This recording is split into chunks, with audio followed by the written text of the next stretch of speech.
American Le Mans Series. Oh, yeah. 3 minutes to go right now.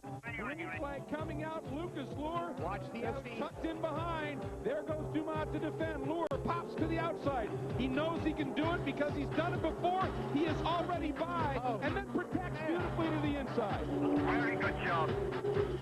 In St. Petersburg, Florida, 2 weeks ago, the Audi team claimed their first overall American Le Mans Series race win of 2008. Today, they return to Long Beach, California, site of America's premier street circuit. Last year, Porsche stole the Long Beach glory, which launched a stunning 8-race win streak.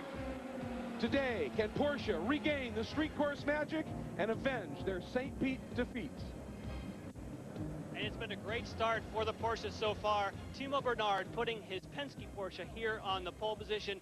But you know, the Porsche's main competition this weekend may not come from the Audis. It may come from right alongside, and that would be the Acuras. Luis Diaz put this Acura on the front row, and there's 3 Acuras in the top 5. But Audi did not go out without a fight.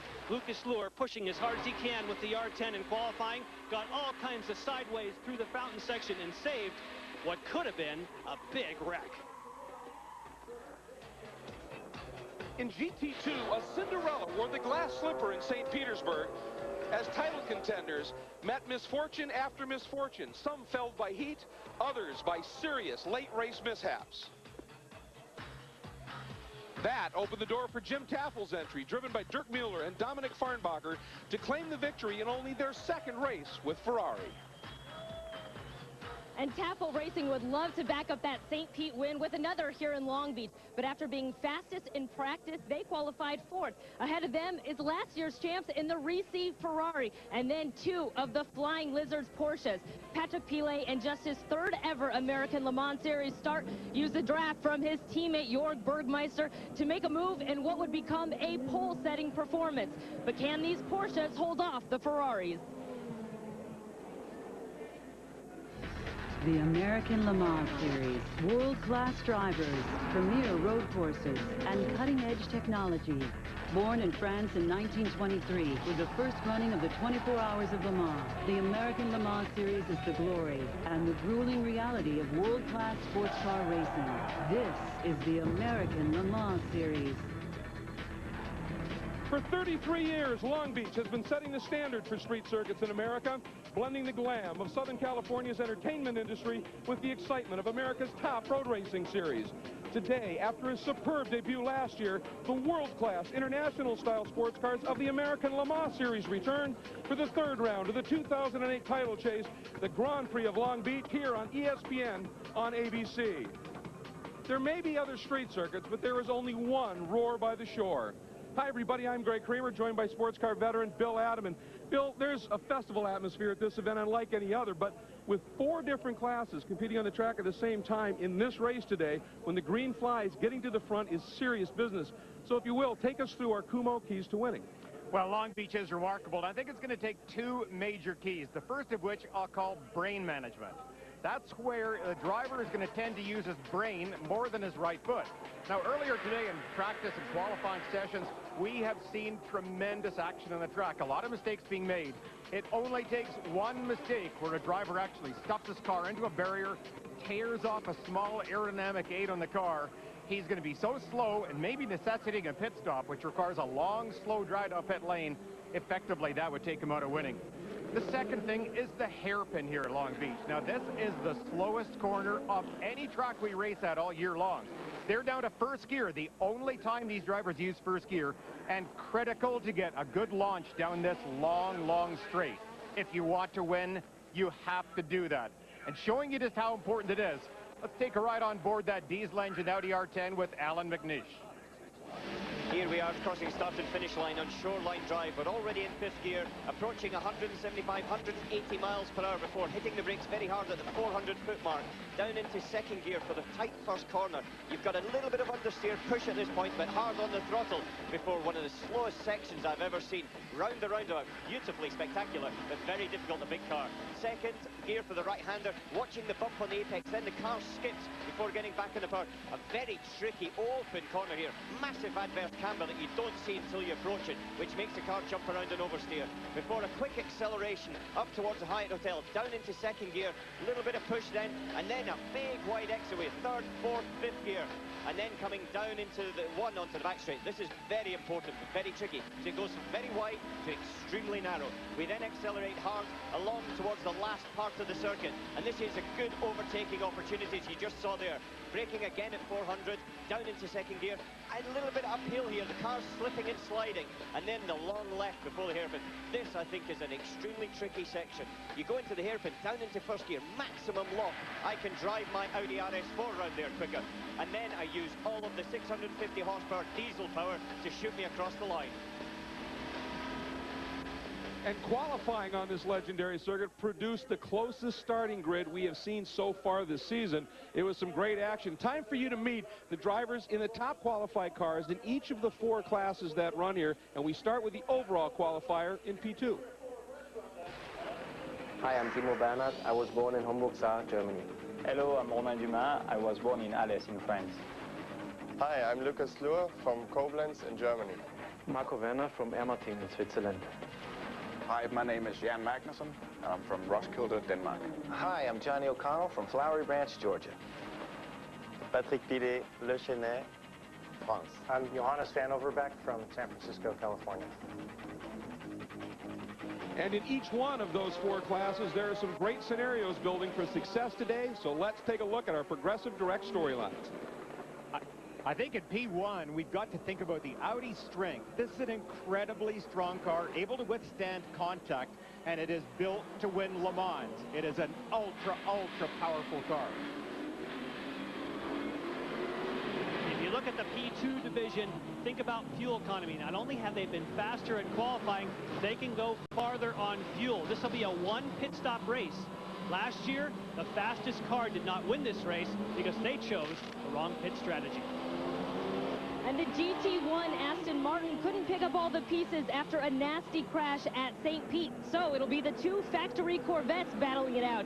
But this rivalry between the 2 cars is alive and well. Johnny O'Connell in the number 3 Corvette said sometimes being friends with these guys makes you want to beat them even more. And you just don't get into the sport if you're okay with being second. And in GT2, the Porsches, the true rear-engine cars, were very fast in qualifying. The question is, can they maintain that speed through full race stints, or will the better balance of the mid-engine Ferrari pay dividends when it comes to the end of the race? As you can see, we are on our pace lap and looking forward to getting underway with what is going to be the shortest race of the season at 1 hour and 40 minutes. Should be interesting. That really is something new, too, and we're going to get into more of this later on, but pit stop timing is going to be so crucial. As somebody brought up earlier to us, the fact that the Audi really is, well, he actually here, let me stop this right now. Look at them lining up. Green already. They got a very early green start. That will help both the front row cars. Boy, and look at that Lowe's car working it very hard. We're 3 abreast, almost 4 abreast, looking way down to the inside. That is Brabham and the Patron Acura, but it is the 2 Porsches that get into turn 1. Side by side, the Acura attack blunted early. That was a great move by Penske Porsche. Both cars took advantage of that early start. They got up along. They used the strong mid to upper range acceleration the Porsche has over the Acura. They're very close coming off the corners at low speed, but once the speeds climb, the Porsche has a definite advantage because of the direct injection motor. They do have a better horsepower curve. And Patrick Long in that number 6 car took immense advantage as we hop on board the number 15 entry, Luis Diaz, who did such a great job in qualifying, right to the wall, trying to stay in the hunt here with these 2 Porsches. But Patrick Long, wow, what a start and what an opening lap he is driving. Very, very smooth. Patrick really has a lot to prove here. He came away from St. Pete's not having the best of races. Contact with a number of cars, and in fact got talked to by the American Le Mans organizer. So he really... His crew is saying it all. They want him to be nice and smooth, get into a rhythm, and just be as comfortably quick as you can. Don't stretch the car, don't risk it. And for at least 6 or 7 laps, he'll be able to do that. But by that length of time, they will already be at the back of the pack, and they'll start lapping. This is where the advantage will then shift to the Audi, the big torque car. Well, Jan had mentioned that it was that car on the outside of the front row, the Acura, that maybe was going to be the player in terms of the Porsche battle. But look at this start once again by Patrick Long, playing exactly to what Porsche wanted to do, get both their cars out front. It was magic by Pat Long. Look at this move. And watch him right down the inside of the track. Look at this alongside. The one Acura has to move over, and then, because he has a better entrance into the corner, a little bit wider, he can go in there safer. Nicely done by both Penske Porsche teammates. And Bernard had to tighten the exit of that turn up just a little bit. That lost him a little speed. Long through, and has given himself a little bit of breathing room. Dropping back, there is Lucas Luhr in that number 2 Audi, all over the back of Scott Sharp in the Patron Acura. And right here, let's see. Now, you saw Lucas right there. He cranked that steering wheel over as far as it would go. They literally are on steering lock. And watch him close on this Acura down the straight. Incredible horsepower to this big V12 diesel. Look at this. Blowing by him. And Sharp, I think Sharp realized it was inevitable. I mean, he didn't make any kind of a defensive move, and Luhr is through. Now, the question is, will he be able to move up and take it to Luis Diaz in the Lowe's Acura? Yeah, I fully expect that we will see Lucas do that very thing. The crew, and I think a word of compliment here goes to the champion Audi Motorsport crew. This is a car, the Audi R10, that was designed to win Le Mans. That's it. That is topmost on their priority list, and really shouldn't be as good on a circuit like this, but the crew have got it working. And one of the things the crew has done, Bill, you talk about that hairpin, you talk about the steering lock. They've worked very hard over the winter to give this car more steering lock and a much better turn in and exit off of the hairpin. As you said, it's the slowest corner they will see all season. Last year they knew they were in big trouble. The champion crew, the Audi crew, working very hard to be sure this car is much better this year. Well, and I think you look at, and there is the primetime race group Viper, who were involved in that big crash at St. Pete. This is the spare car that had been built up in a big hurry to get it here. It's not quite as trick a GT2 car as the one they had at St. Pete, but problems early, and they have pulled off and parked it. And right now you can see the worker trying to get information as to whether they're going to be able to move it, whether they're going to need help. And right now, if this brings out a full course caution, way too early for any kind of pit stops, but it does open up windows again for some of these drivers to be able to stretch fuel. Yeah, it does, and I'm sure they're going to have to call a pace car incident out there, because that looks like it stopped in a very quick part of the course. They need to get it out of the way in case a moving car happens to come into contact with it. So potentially dangerous. They need to get it out. Well, and they have just called that full course caution, and indeed you see the yellow flags flying around the track. So we have our first full course, and we get a report that it is the rear axle has had an issue with that primetime Viper, and going to end their day very early. And they put in 505 man-hours over the course of 7 days to get that backup car built up and get it here, and then to have it go away within a couple of laps. That is frustration. But a dedicated crew and a great team, and they're going to be around for a long time. And there's a great crowd on hand here watching this action here in the American Le Mans Series, third round of the championship. Here are your class leaders in each of the 4 classes, and Pat Long, with an amazing start, leads it in the P2 Porsche from Penske overall. Check out AmericanLeMans.com and all of its new homepage video featuring the most comprehensive coverage in series history, both on and off the track. That's AmericanLeMans.com. Welcome back, everybody. We want to take a look right away at our Michelin field summary, the number of cars in the field on respective tires. Michelin leads the way with 19. Dunlop now has 5 cars in the field, and they are starting to grow it just a little bit. They're getting better. It's still a huge challenge, though, and something that the Michelin people actually want, because they like to be pushed. As do the other tire competitors. They want to be up against the best. Now, take a look at that green car that is weaving back and forth. That is the 007 Aston Martin, but it is not the one that this team has run in the opening 2 rounds. They have finally taken delivery of their brand new GT2 spec Aston Martin Vantage, and they are giving it an interesting opening run here. Now, when one of the drivers of this car, one of the team owners, Lord Paul Drayson, took a leave of absence from Parliament and resigned as British Minister of Defense to race in the American Le Mans Series this year, it was truly a family decision, and their journey has now become the Drayson family's excellent adventure. No, just a little wide, but they kept it off the barriers as well, but losing a lot of track position. Patrick Long, particularly impressive on both of those starts. Really, really heads-up driving on his part. Yeah, he has been absolutely stunning here in the early laps of this. We're going to see if we can take a look at what happened to John, trying to follow Biela here. Yeah, down the... Oh, man, nice work, John. Look at, you can see smoke off the right front tire. He locked his brakes, very heads-up driving, decided to go to the right of that Audi instead of making contact with it, so credit him to that. The difficulty there is, how do you let that one car go by you, your own teammate, without giving the opposition a chance to do it at the same time, because that Ferrari is a heartbeat away. And here's the leaders coming through. Again, oh, there is driving with the brain instead of the right foot. You've got to be so careful, because keep in mind, everybody you're coming up to pass is actively involved in the road race.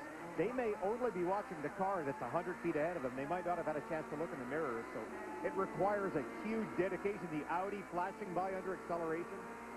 Well, and one thing that really helps these GT2 cars as the prototypes come through the field now is a lot of times you've got the guy in the pit wall watching the race on the TV monitors and will be on the radio saying, you've got these guys coming, be aware, be careful, and be ready to let them through. And that's what they're doing. And this has actually helped, I would think, the Lizard cars right now, is if they can let these guys get through nice and clean. That Ferrari, as you can see, blunted now, has lost a ton of track time. And look how close that second Penske car is. He is right on Patrick Long's tail. And behind Flying Lizard, yep, Lucas Luer is just waiting to pounce. This, again, is the strength of the Audi. With all of the torque of a diesel motor, it's so good in traffic. Well, and look at this, as those Penske Spiders weaving through traffic. One of the things, look at this, they went side by side, and I think that may have been by design, Bill. We had talked about that during the break. Is that the only way they can stop that Audi from going by them, is to pull out and run sort of side by side? This is it, and the hairpin. Critical area right here, hairpin. Lucas down in first gear, wants to get a good launch. Now let's just watch. Just listen for a moment. Okay, we're going to have to watch here. Lucas definitely under hard acceleration here. He's going to go around the outside. Oh, man, he got blocked big time. Boy, Timo Bernhard just shut the door on Lucas. And Lucas, I think, was a bit ready for it and was able to check up, but very close. Yeah, that wasn't subtle at all, was it? No, that was fairly blunt, yes. Oh, my gosh. Now, more traffic they're working through at this point. Now, the question is, can Lucas... I would think maybe, in a sense, a great opportunity for the Audi here is coming out of turn 8 onto that back straight. That's a more open corner. You can carry a little bit more speed through there, but he's got to be close. He's not close enough here, is he? Normally, that would be a good spot, except one of the weak areas for the Audi, and a lot of other cars here this weekend, is up at the end of this straight. It is extremely bumpy. Watch the cars just go over these bumps. The Audi is not as good as the Porsche. It's a longer chassis. It really tends to start hopping badly, and the Porsches have been remarkably stable. But one more time, here's the hairpin as they come out of the straight. I don't think Lucas is close enough, but watch this Audi close up. Hopping on board with Lucas here to give you a view from his workspace today. Look at him close. Look at the speed differential. Just amazing.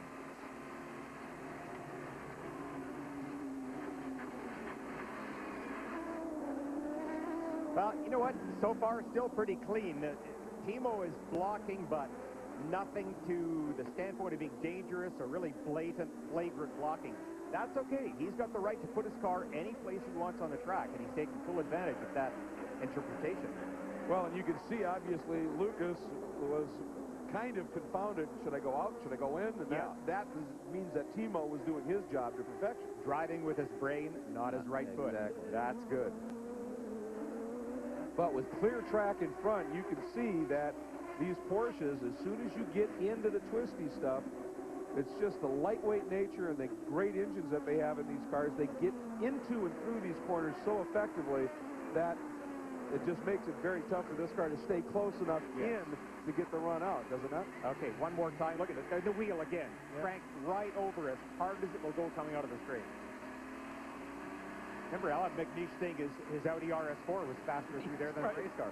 Probably true, in fact. Going to go back and take a look at the goings-on in GT2, and there continues to be Johannes van Overbeek. who continues to lead. Now, if there was the report that Jörg Bergmeister was going to be let past, well, that P1 car right there, that's right in the mix. There goes Jörg, has certainly affected that scenario right there. There are the two Ferraris, the Risi red Ferrari and the Tafel blue and white car. And right between them are the two Dyson entries having a big battle of their own. And then coming up behind this group in 5th in GT2, there it is, the number 87 Farnbacher Lowell's entry. And we hop on board with that car right now. Alex Davidson, very talented young Aussie. Last year won the Australian version of the Porsche Carrera Cup in a very, very solid display. Has been a busy boy. Listen to some of these onboard stuff. Oh, they are phenomenal, aren't they?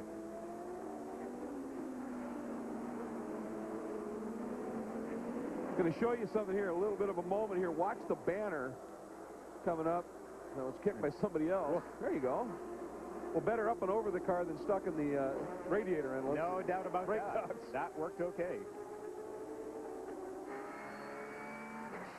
There we are on board with young Alex Davidson, giving himself a very solid run, currently running 5th in the GT2 division, 19th overall here at Long Beach. We're going to take a quick break, and after this message, we'll be back. This is a word from our ABC stations. Watching ESPN on ABC. The NASCAR Nationwide Series, Aaron's 312, airs from Talladega on ABC this Saturday afternoon. Coverage begins with NASCAR Countdown at 2:30 Eastern. For more information, log on to ESPN.com. One of the great stories for the American Le Mans Series as of late has been the tremendous burgeoning interest of manufacturers, and Acura's commitment to success in the series was further enhanced with a huge announcement this weekend of yet another top-notch entry by a new team with a familiar leader.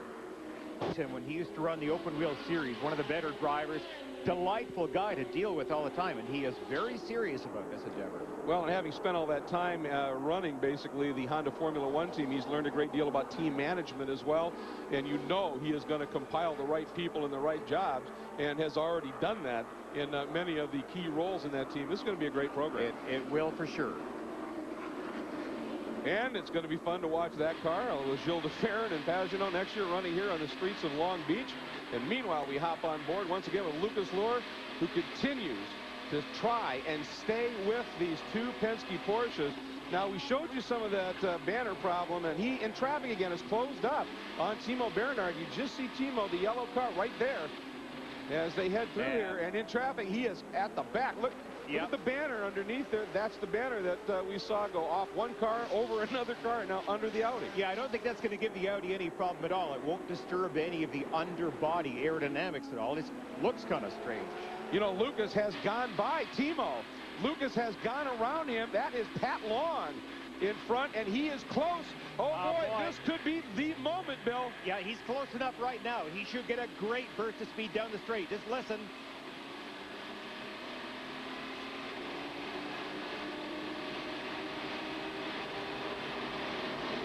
Very smart right here, backing off the throttle a little bit. Heads up driving. Lucas Luhr being really patient. But also to Pat Long, who knew what was coming, used that traffic absolutely perfectly to trap Lucas behind it. That's two pros doing it as good as it can be done right there. But Lucas earlier in traffic, that Audi has got so much torque that when the cars in front of it, the Porsches, the Acuras, end up slowing up and having to run the traffic's pace. Gives the Audi a huge advantage. Now here's how he moved up in his second overall. Okay, again, coming off the hairpin, using the strength of the car. Now, right now, the Porsche was blocked a little bit by passing the GT2 car, and Lucas has got a great run going. At this point, he can't do a thing. He tries going to the outside to block him. No way. Lucas tucks it in tight. Cleanly done. Oh, and here's how he got the banner. Boom. Oh, and it actually skated. Yeah. It hit that rear tire, and it skated just a little bit. And to finish the story of the banner, here's how it all began when it got on the racetrack. The 44, and just running a little wide, getting into the tires there, and gathered it up. And, of course, then it fell off and has had an interesting journey. The ultimate vacuum cleaner. Unbelievable. But what run by Lucas. And when he made that decision to go to the right that time, we go back to when he attempted it before in that very close call. It was sort of a fool me once, shame on you, fool me twice, shame on me. He didn't let that happen. He is developing constantly. It just impresses me so much. He was always a brilliant. That banner's underneath the floor. It's not in a bad position. When we do the stop, I don't want any time lost getting rid of it. But if someone could remove it without losing time, then do it. If not, don't worry. Okay, well, there you just heard it. They're not concerned about it at all. There's nothing underneath the car at that point the banner could potentially block. There are no cooling vents, nothing like that. So this, other than looking strange, not a problem. And the only, I would think, potential problem is if the banner loosened up, got under that rear tire when it was loaded in a certain corner or whatever, because we saw it skate just a little bit when he caught it. But other than that, and he is now staying as close as he can, trying to do anything he can to find a way by Pat Long, who frankly just seems to be on a mission here. Pat Long is driving brilliantly, but Lucas Luhr is right there matching him with the car. And I'll say it one more time. The Audi R10 is a car that was designed for the ultra high-speed circuit of Le Mans. That was the goal of winning with this car. Theoretically, it should not be as good, as competitive on the slower circuits as it is right now. So credit to the crew for setting up a very drivable car. Now, you talk about Luhr evolving as a driver. He is a three-time champion in the American Le Mans in GT2, but he has made the step into these cars, and as you said, doing an incredible job. But he also is the best driver on street circuits in American Le Mans history. 8 starts, he has won 7, including St. Pete. That is pretty impressive, and he is doing the job right here. Here we go. Take a look at our P2 current standings in this class. Long leads it over Bernard, but remember now, those two have been split by Lucas Luhr. And one of the great moments and opportunities here in Long Beach is a visit to the Queen, Queen Mary. We'll be right back. American Le Mans Series on ABC. Brought to you by Mazda, always the soul of a sports car. And Yokohama Tires, uncompromising performance. Lost returns with all new episodes starting Thursday at a new time, 10/9 Central, after a new Grey's Anatomy. And a huge story unfolding as well right here as the -- 2 Audi comes into the pits after that great drive, and coming in got bottled up behind the number 37 Field the Lola right there. And look at Lucas Luhr, is absolutely furious. Oh, frustration for Lucas trying to get down to his pit stall.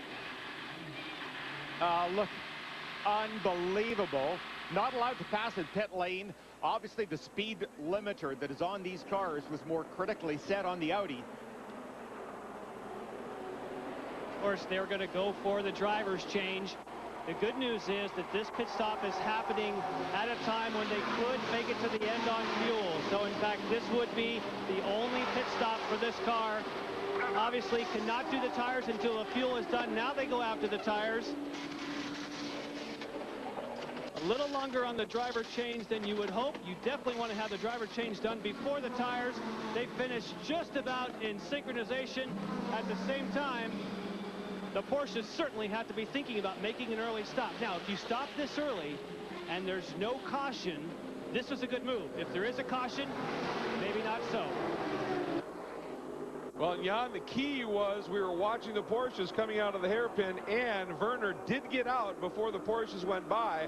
So he did not go down a lap, which if there was a caution would have been horrible. But they are awfully close. Yeah, right there, Greg. You see Marco Werner at the top of the screen. He's like 600-700 feet ahead. That is all.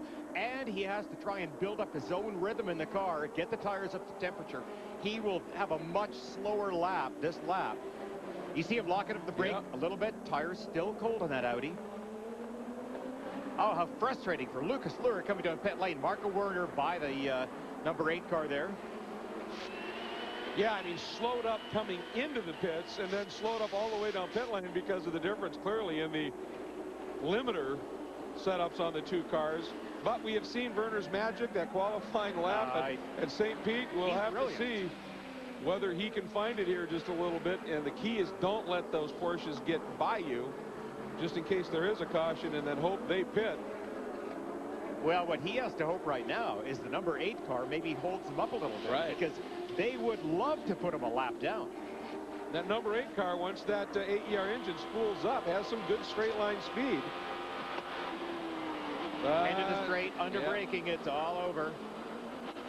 And that's Marco Werner right directly ahead of the Porsche there as we're looking around the fountain.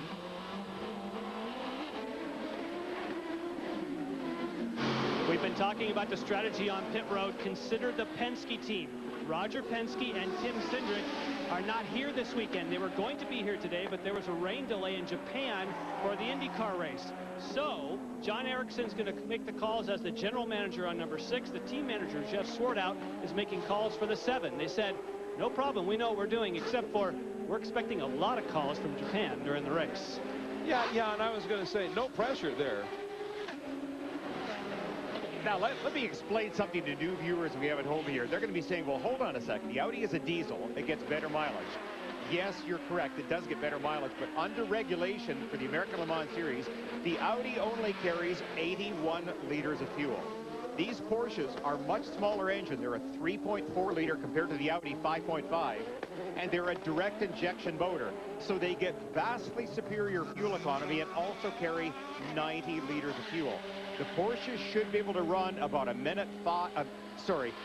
hour 5 to an hour 10 on a tank of fuel. The Audi can barely go 54 minutes. Well, we've seen that with that early stop by the Audi as we're on board now with Luis Diaz in the Lowe's Acura that now sits 3rd overall as P2 cars are 1, 2, 3. But he had dropped off, remember, after Lure went by, and he is a number of seconds off of that lead duo of Porsches. Greg, Luis calls this one of his favorite tracks in front. In fact, he won here just a couple of years ago in a Grand Am race here in the Long Beach Grand Prix. But the real story with the Lowe's Acura is his teammate Adrian Fernandez, who will be logging more than 6,200 travel miles as he also competes in the nationwide race down in Mexico City. This is his 45th birthday weekend. I asked him if going between these two races was kind of the ideal way to spend his 45th birthday. He said, not exactly. I can't even squeeze in time for a birthday cake. And he admitted to me that it's been a little bit more difficult than he expected. Yeah, but he's going to be driving a race car in the American Le Mans Series, so it's not all bad. No, you know what, Kelly? I think that Greg and I will volunteer to eat that birthday cake for him. What do you think? I think we could do that. We could help out for him, help him celebrate. As we hop on board now with Scott Sharp, the Patron Highcroft Acura, currently 4th in class, 5th overall. And Scott Sharp trying to find the speed around here as well. And he is the car that is splitting him from Diaz is Frank Biela in the number 1 Audi that has yet to pit. Yeah, I was just going to say, I'd like Jan maybe to try and get by the Audi pits and find out why Lucas Luhr was in so much earlier. Well, I wonder if it wasn't that maybe he was just driving harder, using more fuel, and maybe the number 1 car was backed off just a little bit. Different strategy play. We've discussed that a couple of times. I keep throwing that at you, and you keep shaking your head, but I don't know. Meanwhile, there is the number 26 XM Satellite Acura, Brian Herta, who, as you recall, if you watched this race from Long Beach last year, was on the overall pole. Dario Franchitti was one of the drivers that weekend and put this car on the overall pole. Now, it is the next evolution of that Acura chassis, and to a person, the Acura drivers have said it's better. And they really thought, we talked to Herta earlier this weekend, and he said, we really think we've had the fastest car overall at the opening 2 rounds. The results haven't shown it because of some issues. But I'll tell you right now, it's tough to make that argument watching the speed of those Porsches. Yeah, it is. And there now is the number 16, Chris Dyson driven Tedford Norcold. Dyson Porsche, that car is sitting in the 6th spot in class, 7th overall right now. And for some reason, they have been very close. Certainly at St. Pete, late in the race, Guy Smith was as fast as anybody out there. But for some reason this weekend here, Bill, those Dyson cars just haven't been able to match. No, I'm very surprised at that, too. As you pointed out at St. Pete's, they had a great run going. In fact, I think Guy Smith could easily have come 2nd, maybe 3rd place. And he had this incredible bad luck of getting a flat tire as they were on pace laps. No sooner got into a situation where it was about to go green, the tire goes flat, so he couldn't take advantage and come into the pit. And then late in the race, Butch Leitzinger got tangled up with Patrick Long, got spun around sideways, and then hit by Jörg Bergmeister. And we were getting a good look there. The second of those Dyson cars, number 20, Marino Franchitti, having a great run here this season, full-time with the Dyson team, and well-earned indeed as they work through the beautiful fountain complex and some traffic here on the streets of Long Beach. We are now just coming up to under 50 minutes remaining in this one, and getting very interesting here. Pit stops will be coming. We're going to sneak away and take a break and a word from our ABC station. Television's biggest drama is back with all new episodes. An all new Grey's Anatomy, Thursday, 9, 8 Central, followed by a new Lost. And speaking of drama, the number 6, Patrick Long, who has been leading this one after a brilliant start, is in. He will turn over to Sasha Maassen, one of the most experienced drivers. Jan. And they have been practicing this driver change very often this weekend. Their record is 18 seconds on the driver change. The fuel is done. You can see that didn't take very long. They get right after the tires. It's taking longer than 18 seconds, but as long as you beat the tires, it's okay, and they do. He gets clear of the car. Now you get the front tires fire up, and he's backing away. Wow. That was 26.6 seconds. That was a quick one. I think we just saw the winning pit stop in this race. That was brilliantly done. 16 on your left, 16 on your left. And the Audi is just now coming down Shoreline, so they made up a ton of time in the pit stop. Yep. And again, some of that was due to the problems Lure had getting into the pits behind the 37, but boy, what a stop. Yeah, it's Sasha now. Well, here's number 7 car. Bernard at across. Is he out of? He's in pit road now, so he's on the limiter and making his way down. So it's happening all under green thus far. Would you have guessed that, Bill, that we wouldn't have had a caution yet? Not a prayer. Other than that first one at the very early prime time start? Wow. 26.6 is the mark, so now we see the sister car. How fast can they do the driver change and the fuel? They also have been spending lots of time practicing, but their driver changes have always been a couple of seconds slower. The 6 car is in the hairpin. Wow, that was quick. Wow, that was faster. 23.2, so they saved time on pit road. Holy man, this is just a terrific competition between the pit crews here. This is where their ego shines. They want to be better than the sister car in every case, kind of like the Corvette teammates. There's the 7, and there comes the number 6 with Maassen behind the wheel and the 2 Dysons still at war who have not stopped. Dyson, Chris Dyson, that is, and Marino Franchitti. And you know what? Chris Dyson has never been the easiest guy to pass, but he just threw a huge feint over at Marino to dissuade him. And it's interesting to see between the 2 team cars. Chris Dyson employs Marino Franchitti, so do you want to risk taking out the boss? Absolutely not. And if it's true, if Chris wants to throw a feint at you. Yep, nothing wrong. That's okay. Right. No problem. Nice move, boss. Yeah, well done. Boy, what a stop by the number 7 entry. Now, with these stops,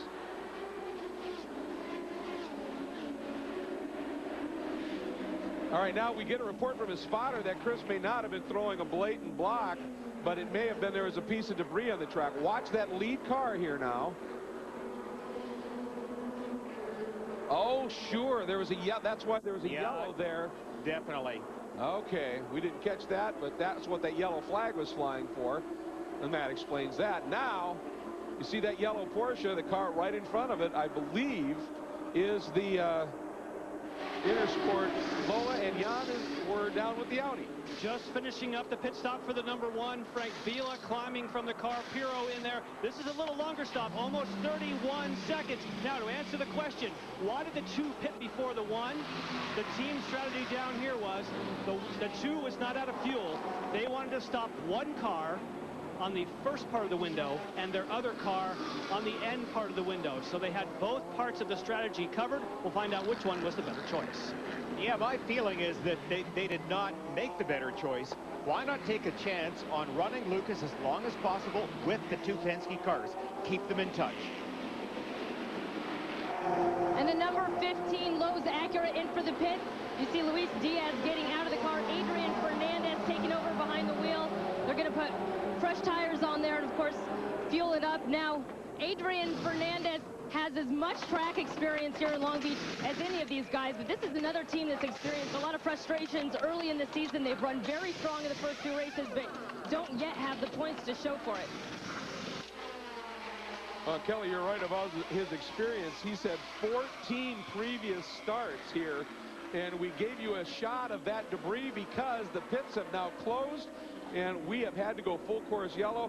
And the reason is you're not going to send a worker out on that blind exit to the hairpin where everybody's throttling it up and run out onto the track. So they're going to go to full course caution and get out there and get that piece of debris out of the track. But boy, all of these strategy plays now are going to get suddenly twisted and skewed a bit.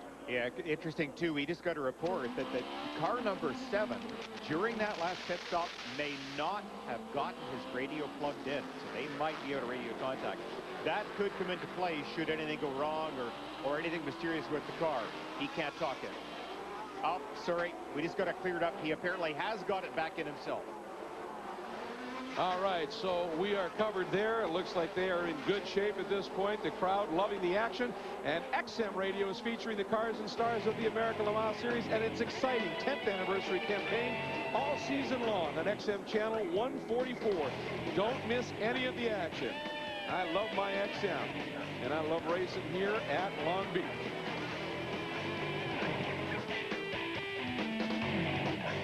The American Le Mans Series on ABC, brought to you by Audi, truth in engineering, and Michelin, a better way forward.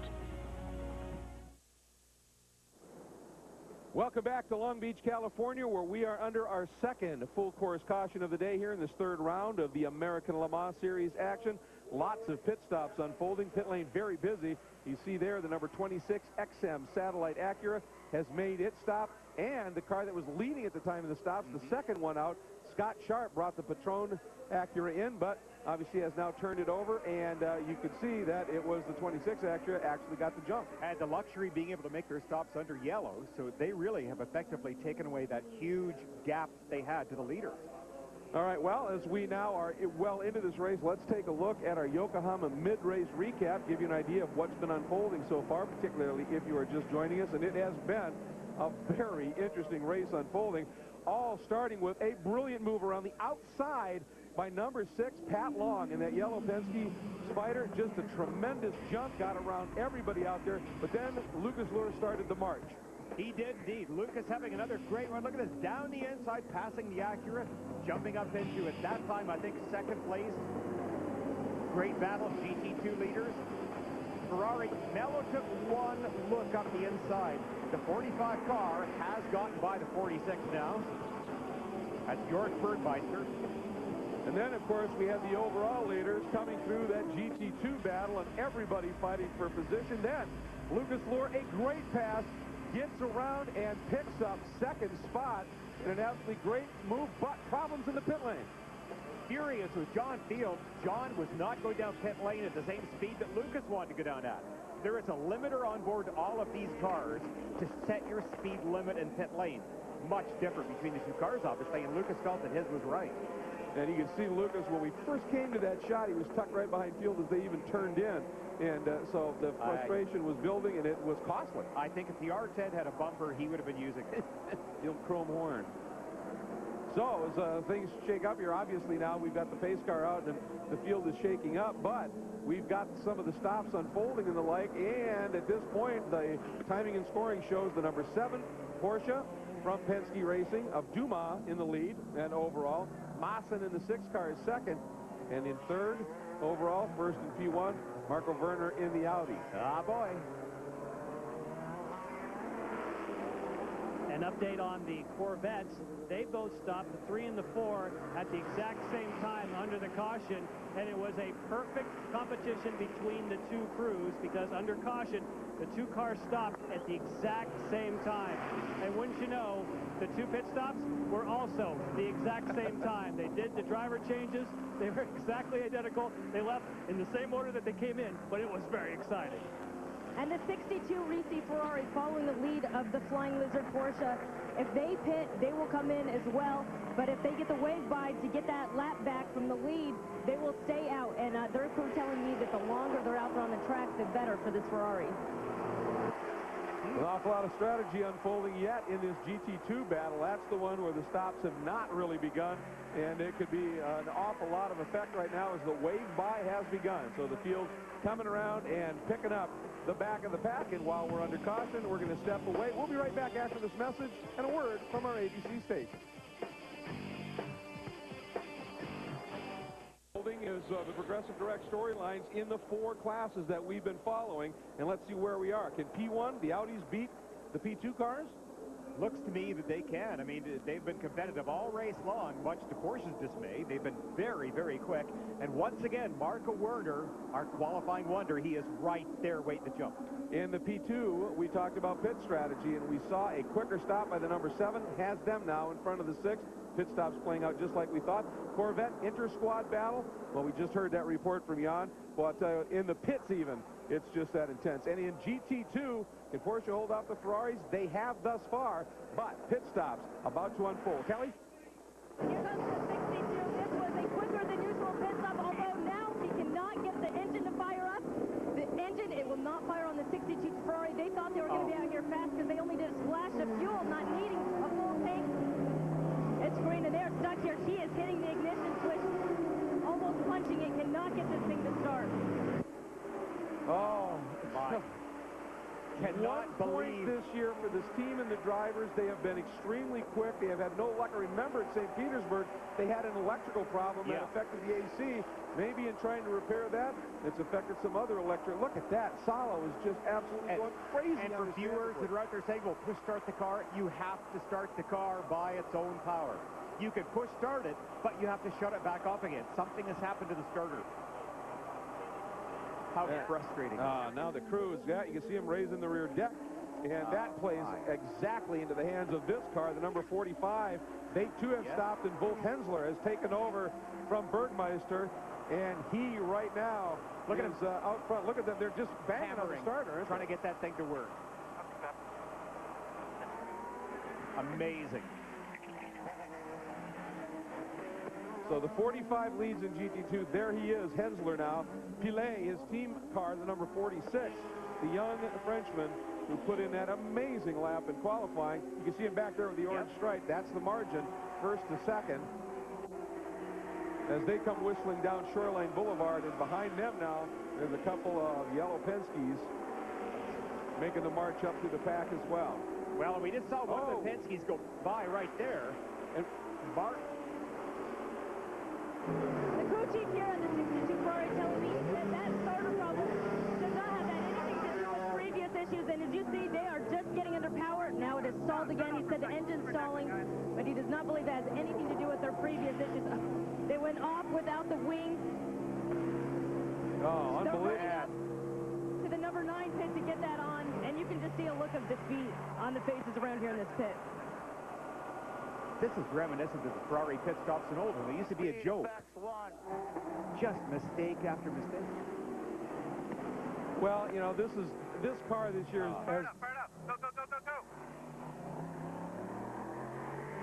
has defined that old adage about if you don't have bad luck, you'd have none at all. It has just been absolutely abysmal for a car and team that was dominant. Well, now, while all this was going on, too, looking at the timing and scoring, Marco Werner has put the Audi up into second place. He is trying to close down on Romain Dumas and that number 7 Penske Porsche. Yeah, as they were coming through traffic, and Hero has gone by as well now, so in traffic we're seeing that torque of the Audi playing the perfect advantage at this point. Now the question is can Werner do anything with Dumas? Well, that helped as they got through some traffic there. As there is Dumas, the yellow Penske Porsche. Mad. There's a bit of room here now back to the number 2 of Werner. And the way that's played out is he has to take a little time to get back up and catch the back of that car. Whoa, very close. I thought he was going to hit the back of that GT. Really, really close. So much more acceleration. All right, and going back, taking a look at 45 with Hensler leading comfortably. and just spoke with Seth Nyman, the team owner of Flying Lizards, asking if there's any team orders. He says no. Sometimes, if we have a car that's faster than another, we'll make way. But we believe right now they're both in the running for the championship. Let them duke it out. Good for Seth. I like that. That's a tough thing to do when you're team owner and you're letting both your guys go and have a run at it. Very strong. Yeah, that's very solid indeed. And that explained why a little bit earlier, and you could see Jorg was all over the back of the 46 car. They wanted him to get through. That got a little bit messed up with some of the traffic at the time, but eventually that's how it played out. And now Hensler is just in cruise mode right now, making the run here. Meanwhile, we take a look at what's going on in the overall scenario right now. There is Dumas, and once again, there is Werner, and it is close. Dumas must be having some shades of deja vu right now. Remember, 2 weeks ago in St. Petersburg, this was the same scenario, that yellow Penske DHL Porsche leading, Audi closing up, and Marco Werner is only 1 3/4 seconds behind at this point. He is closing.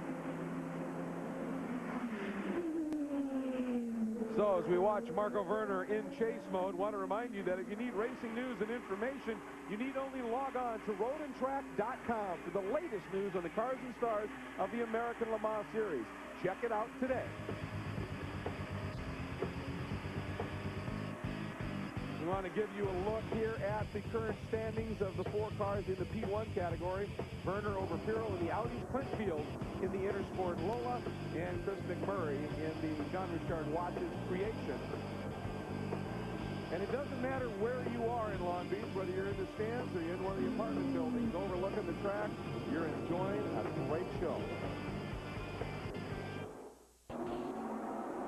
The Mazda Mach-5 racer. What a great moment down there, and the crowd around there was huge. I'd like to have met Mr. Fox there. I'm a big fan of his. Love the series. And that's going to be a lot of fun when that comes out, as is the action unfolding here at Long Beach. The Grand Prix of Long Beach. Welcome back, everybody. And we've got some developments that have unfolded here. And one of them is we have ourselves a new race leader, Marco Werner, doing an incredible job in traffic.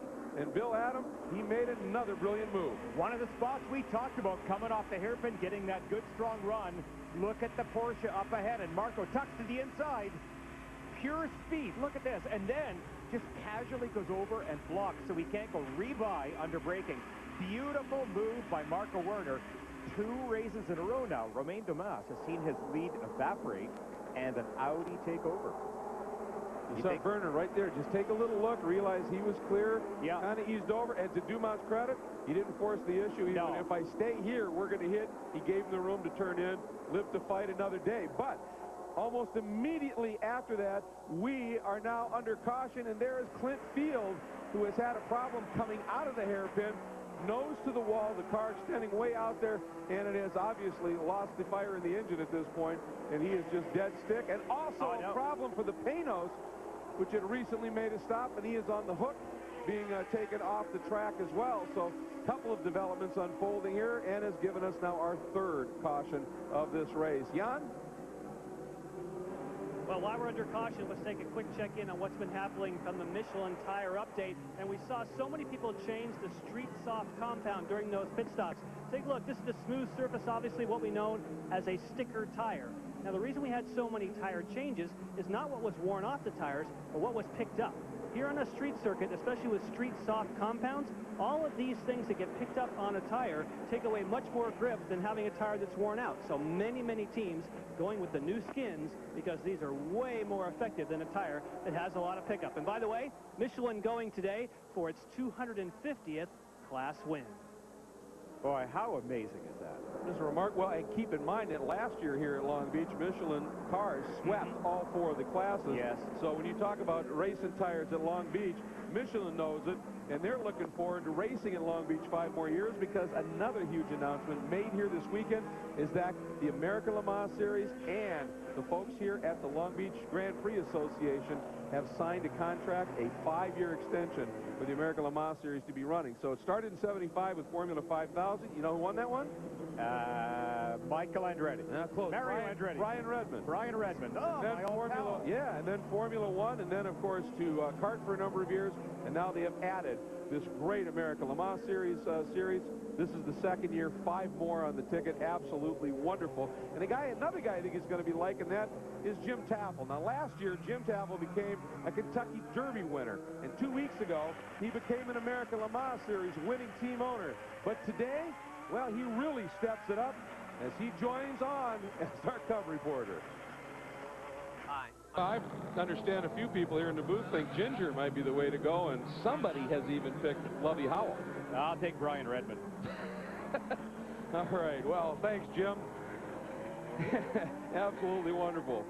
And we want to take a look at this great crowd and let you know that the new video homepage of AmericanLeMans.com features content for the fans and from the fans. That's right.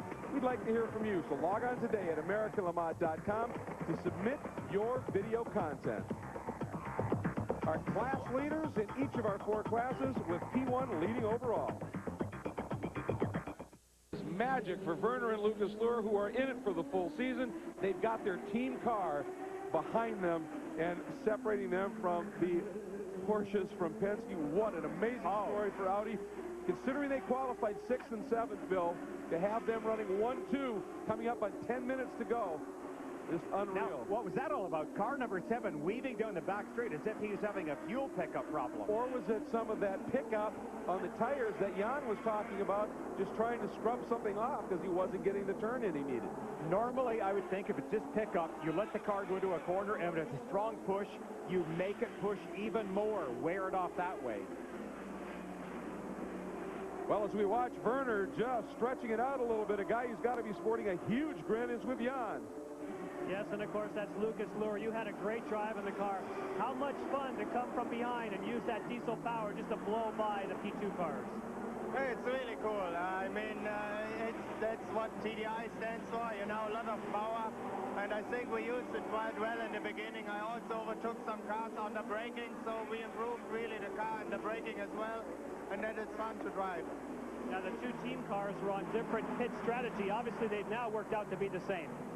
Yeah, now it's the same. I mean, we knew that if we want to beat the Porsches here and we want to go for the overall, we had to play a little bit the tactics, because the fuel strategy from the series favors a little bit LFP2. But other than that, it worked fine. We are 1-2 at the moment, and hopefully it stays like this to the end. Thank you, Lucas. Right where they want to be. Well, they are, and another guy who's right where he wants to be is 4th overall, 3rd in the class right now, excuse me, 2nd in the class. That green Patron Acura from Hycroft Racing, David Brabham, has gone around Mawson as well and is all over the back of Romain Dumas, and this, folks, is for the P2 lead. Well, what must be going through the mind of Romain Dumas right now? 2 weeks ago at St. Petersburg, we saw him run down by Lucas Luhr, passed with 3 laps to go. He basically lost the race that close to the end. Today, he's been run down by not one, but both of the Audis. This is going to play a bit of a head game with Romain, and he really has to try and settle in right now without losing confidence. A big challenge. That's a tough thing to do, Greg. And the problem for him in trying to do that right now, he can't just try and regroup and go after necessarily the Audis, because he's got Brabham right there. This is the battle in GT2 for the lead. There it is, the 71 Tafel Bell Micro Ferrari going for its 2nd win in a row after earning its first ever win only 2 weeks ago. Mueller behind the wheel, but look at Hensler and Pilet, the young Frenchman. Oh, nice slide by Pilet, throwing everything at it here. And he put this car in pole with a wickedly quick time, and now they are in it. 3 cars covered by the blanket, Ferrari, Porsche, and coming up on traffic. Well, we are just getting some great battles here. Ferrari, how magical does this get? Ferrari versus Porsche. And again, the Porsche right on the tail of that Ferrari. Here he is. Is he going to make a shot? No blocking. Nicely done. Nice. That was clean. Well, the 71 Tafel Ferrari got into first, made the move from 4th to 1st, in fact, in the last set of pit stops, because not only the problems with Mika Salo and his Ferrari, but also they decided to forego with putting on new tires. So they're double stinting their tires, had a shorter pit stop, and were able to get out in front of those flying lizards. And though that does beg the question, how good are these tires when they're under full heat attack from the likes of Hensler and Pilet? And Pilet got a great run. He's looking. He's going to go for it. We're almost 3 abreast. Pilet inside of Hensler, but being a good team guy, backed out of it just a little bit, did not want contact. And, boy, did not want to lose contact with that Tafel Ferrari. But they are now up behind the number 5 Tornos Visi Porsche, which had an incident in St. Pete and is struggling just a little bit. Brake lockup from Hensler gives you an idea of how hard he is driving. Now, see if that Ferrari can get by the number 5 VC entry. He does. Hensler, you would think that Porsche will let those two go. He does nicely. Heads-up driving. Really, really good intelligent driving right there by all of the people involved. They're going to try and use the relative strengths of the car. The last time we watched up at the hairpin, Hensler almost bumped the back of the Ferrari. So I think the Porsche might be getting through the hairpin fractionally better. He couldn't take advantage of it that time, but here he's back far enough that he... Oh, and another big lock up there. Number 46 car, that right front brake showing how deep he's going into the corner by Pilet. He's trying. Now watch this as they go through. See if the Porsche can get a run off the corner. Now, nail it now. Hard down.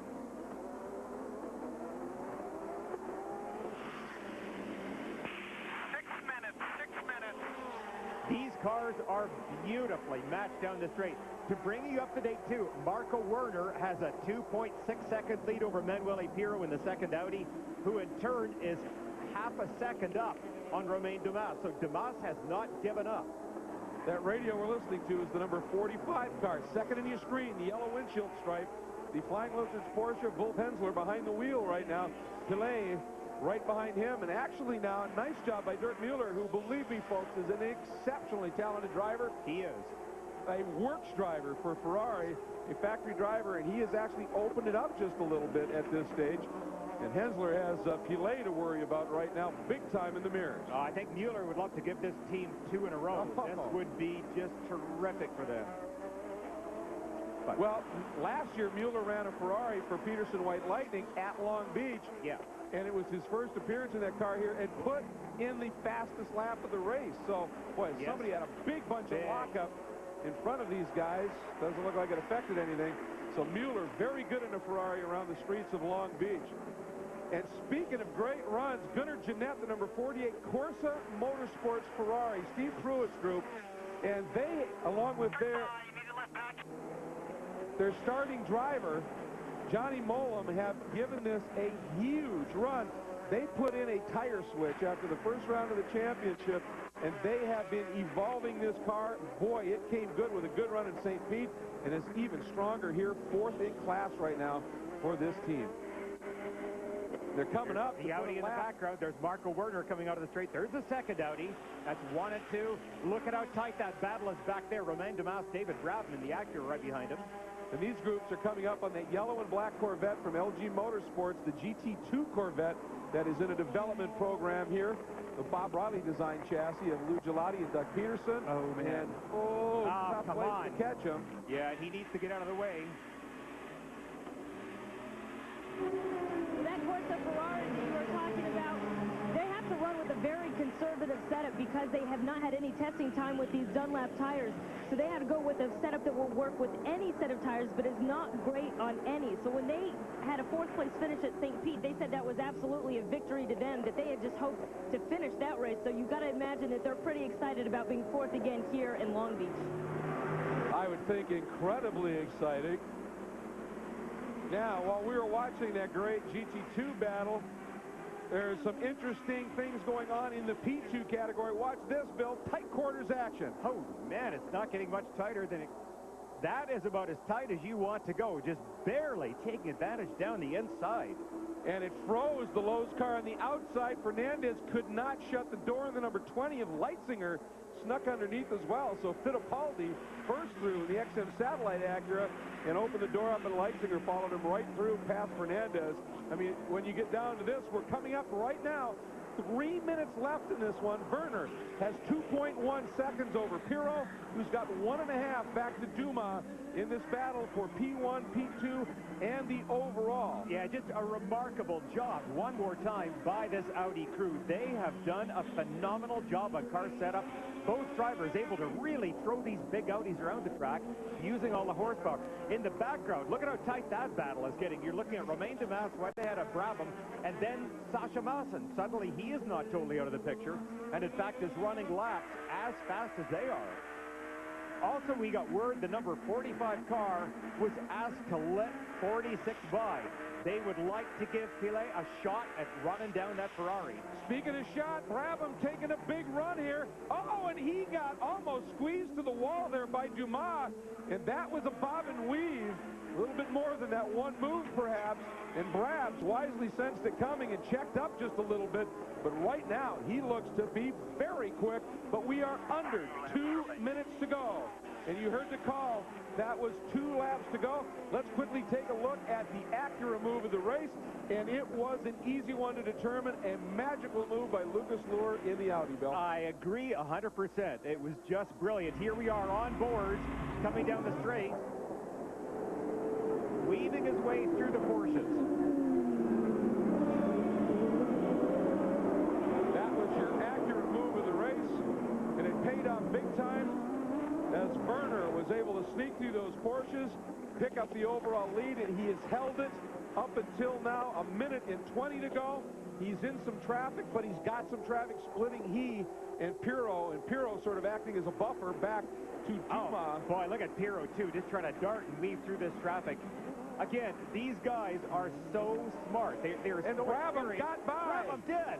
Brabham has now picked up the lead in P2 and 3rd overall in this one.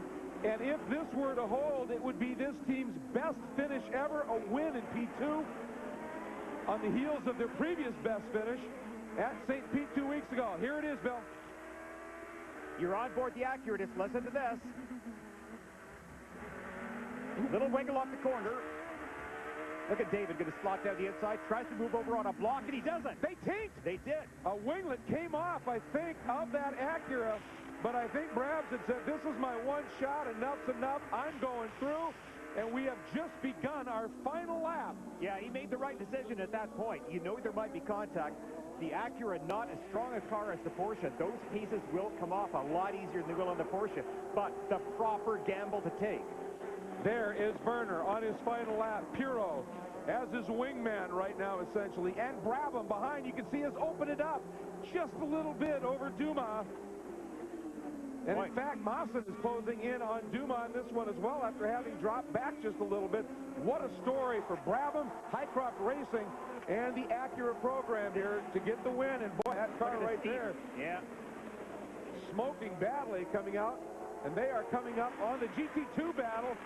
And it is still the 71 Tavol Ferrari in front of the 2 Lizard entries as they turn in. There is Werner. He is coming up. And he's got to be so cautious at this point because he's got to be aware that battle is so tight at GT2, they probably won't be watching the mirrors very closely. I think he did the wise thing. He left that through. Werner has won it. Marco Werner. Look at Lucas Luhr, 2 in a row for Audi. We are on board with Dirk Mueller. This is the 71 Bell Micro Ferrari. And because Werner did not pass them, they have to run one more lap. Look at Hensler right behind him, the yellow windshield stripe. Pilet in the orange windshield stripe. The blanket over these 3 last lap. The battle for GT2. And guess what? One of the most storied rivalries in the history of sports car racing. Ferrari and Porsche. Oh, is it alive in GT2 in the American Le Mans Series? Yeah, and I think you may see a gamble move on this lap. They have very little to lose at this point. Take a shot at it. See what happens here. This is the last time down to the end of the long back straight into turn 9. Mueller defends a little bit. A dissuading line in. Now, what happens? Look at the Porsche. He's looking at it. Couldn't do it there. Does he straight line dive to the apex in the hairpin?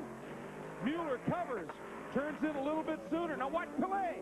I thought he might try and square up. Oh, now it's acceleration. I think Hensler along the side, but it's not enough. He's looking in and out, but no. Tafel. Brilliant. Gets the 2nd straight win for this team after getting their first one 2 weeks ago in St. Pete. Unbelievable action late in the going. We'll be back. We have it sometimes that the qualifying is very tough for us, especially on circuit like this where it's very bumpy. So that's what we want, but never expected. So we are happy about the victory. Well, he put that TDA power to good use. What a great run for Audi. Spectacular indeed. Take a look at the points in the class now, and Luhr and Werner lead over the fields. Piro and Bila now in their second race a ways back. Now, in the P2 category, a frustrating day certainly for the Porsches, but a magical day for the Acuras and the Highcroft team. Let's get down to Kelly with David Brabham. And what a spectacular finish for David Brabham as they celebrate their win in P2, the Tequila Patron Highcroft Racing Acura. Wow, what a move there at the end of the race. Tell me about those last couple of laps.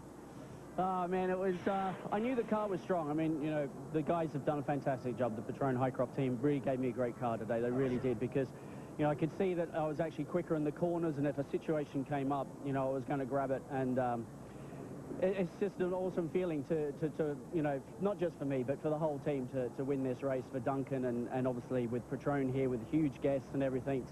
It's just fantastic. All right, congratulations.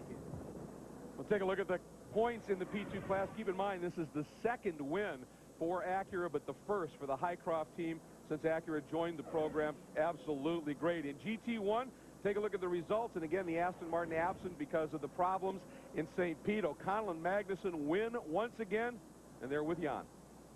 In 1986, Johnny O'Connell and myself both ran here at Long Beach, and you know, 22 years later, this is your first win at the beach. Congratulations. Oh, man, how completely awesome, you know, to be in our Corvette and running the E85, man. You know, I got to tell you what, you know, it took me, you know, a kid could be born and go to college in the time it took me to win here. And I got to tell you, we just got to thank everybody at Corvette Racing, CompuWare, you know, Michelin, of course, for the tires. This was an amazing event, and, man, talk about a monkey off my back. I'm just so proud of everybody. Congratulations. Thanks a lot. Well, the points now with 2 wins in the 3 races. Magnussen and O'Connell lead over the teammates, and then you've got some of the team drivers, some of the Aston Martin drivers there as well. The GT2 category, there is no...